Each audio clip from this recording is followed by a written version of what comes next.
ரொம்ப நாளுக்கு அப்புறம் வெஜ்ஜே சாப்பிட்டு போர் அடிச்சதுனால நான்வெஜ் சாப்பிட்லான்னு சொல்லிட்டு ஒரு நல்ல ஹோட்டலுக்கு போகலான்னு நர்மதா ஹோட்டலை சூஸ் பண்ணோம். இந்த ஹோட்டல் பெங்களூரில் லொக்கேட் ஆகியிருக்கு.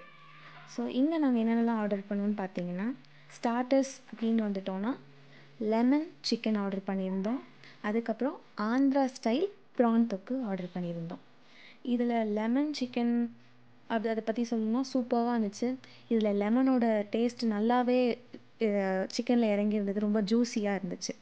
இதில் அல்டிமேட் எங்களோட ஃபேவரட் அப்படின்னு சொல்லணும்னா இந்த ப்ரான் தொக்கு தான். ஆந்திரா ஸ்டைலில் நல்லா காரசாரமாக இருந்துச்சு. ரொம்பவே டேஸ்ட் வைஸ் ரொம்ப டூ குட்டாக இருந்துச்சு. நாங்கள் இன்னொன்று கூட ஆர்டர் பண்ணோம் போல் இருந்துச்சு. அவ்வளோ சூப்பராக இருந்துச்சு. நல்லா காரசாரமாக இருந்துச்சு. அதுக்கப்புறம் வந்து சிக்கன் தந்தூரியும் ஆர்டர் பண்ணிட்டோம். இவ்வளோ தான் ஸ்டார்டர்ஸ். இந்த ஸ்டார்டர்ஸோடையே நாங்கள் ஸ்டார்ட் பண்ணிட்டோம்.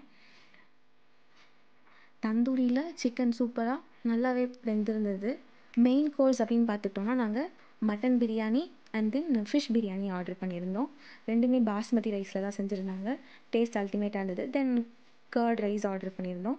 அண்ட் ஃபைனலி நாங்கள் டெசர்ட்டோடு முடிக்கலான்னு சொல்லிட்டு 2 லஸ்ஸி 2 ஃப்ளேவர், ஒன்று மேங்கோ அண்ட் தென் ஸ்ட்ராபெரி ஃப்ளேவரோட எங்களோட இதை முடிச்சிட்டோம். சூப்பராக இருந்துச்சு. நீங்களும் பெங்களூரில் இருந்தீங்கன்னா கண்டிப்பாக இந்த பிளேஸை நீங்கள் விசிட் பண்ணலாம். தேங்க்யூ.